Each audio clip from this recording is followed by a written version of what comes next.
Au reste, fortifiez-vous dans le Seigneur et par sa force toute puissante. Revêtez-vous de toutes les armes de Dieu afin de pouvoir tenir ferme contre les ruses du diable. Car nous n'avons pas à lutter contre la chair et le sang, mais contre les dominations, contre les autorités, contre les princes de ce monde de ténèbres, contre les esprits méchants dans les lieux célestes. C'est pourquoi prenez toutes les armes de Dieu afin de pouvoir résister dans les mauvais jours et tenir ferme après avoir tout surmonté. Éphésiens 6, versets 10 à 13. Bien, chers frères et sœurs, unis dans le sacerdoce baptismal, recevez mon shalom. Pourrait-on penser que la vie du chrétien est un long fleuve tranquille, sans ambiguïté, sans problème et sans épreuve? La parole de Dieu précitée nous sommes de prendre toutes les armes de Dieu afin de pouvoir résister dans les mauvais jours. Les mauvais jours, nous en avons accumulé autant ces dernières années. Personnellement, dans l'espérance d'une victoire certaine, j'ai marché dans le silence, bravant hélas le monde des ténèbres avec la douce lumière du Christ que je porte et en qui il m'a transformé. Il y a 1 an, jour pour jour, j'ai été admis à plusieurs reprises dans des hôpitaux de Lomé. Mon dernier point de chute a été le CHU Tocoin, Sylvanus Olympio.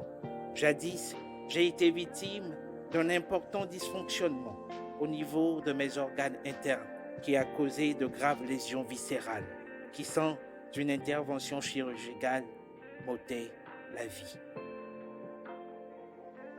J'ai côtoyé la mort et en se familiarisant avec elle, j'ai fait l'expérience du vide de la vallée de l'ombre de la mort quand l'esprit et l'âme quittent le corps. Grâce à vos prières et assistances de toutes sortes, j'ai réalisé l'immensité de l'amour que vous me portez.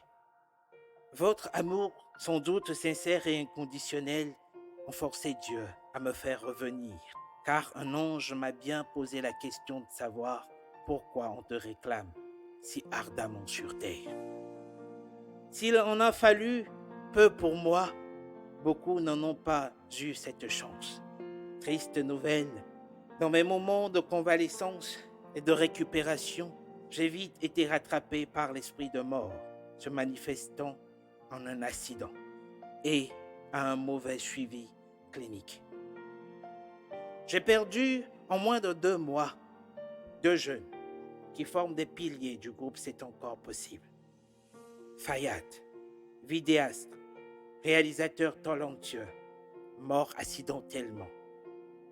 Jean, chantre de l'Éternel, qui depuis des années conduit notre groupe musical, parti à fleur d'âge par un mauvais suivi clinique à 24 ans. Ces disparitions inattendues et brusques m'ont plongé dans ce silence chaotique qui sans doute a eu de graves répercussions sur vous aussi. Mais l'homme meurt et il perd sa force. L'homme expire et où est-il? Job 14, verset 10. En tant qu'un homme de foi, j'ai été aussi bouleversé par tant de questions sur la vie de l'homme sur terre et des répercussions de la disparition des êtres qui nous sont chers et qui nous entourent. J'aimerais, de vive voix, rendre un vibrant hommage à chacune des familles éplorées et à ces mamans dont les cœurs sont meurtris à tout jamais. Puisse le Saint-Esprit vous consoler. Et à mes frères tombés sur le champ de bataille, j'aimerais dire que le sacrifice ne serait pas vain et que nous gagnerons le monde pour Christ. Nous sommes plus que tout déterminés à dépeupler le royaume des ténèbres, ayant conscience que nous ne combattons pas contre la chair et le sang, mais contre les principautés, contre les dominations, contre les autorités, contre les princes de ce monde de ténèbres, contre les esprits méchants dans les lieux célestes. Assurément ont-ils cru que s'ils frappaient durement le berger et le tuent, les brebis seront dispersées. Jadis, beaucoup sans avoir de nos nouvelles ont dû quitter avec fureur la barque. Beaucoup peut-être, aveuglés par la peur, par nos épreuves, ont dû désespérément abandonner. vous avez raison d'être frustré. Vous avez raison d'abandonner. Nous vous demandons pardon. Pardon pour chaque silence. Pardon pour chaque manquement. Pardon pour chaque frustration. À vous qui êtes restés fermes, attendant assidûment dans la prière et l'abnégation, nous aimerions vous dire merci. Au nom du groupe œcuménique C'est encore possible, j'aimerais vous dire merci pour chaque ouverture céleste. Merci pour chaque don de soi. Merci pour chaque percée spirituelle. Merci pour la confiance renouvelée. Merci pour chacune de vos prières. Grâce à vous, la famille ne cesse de grandir.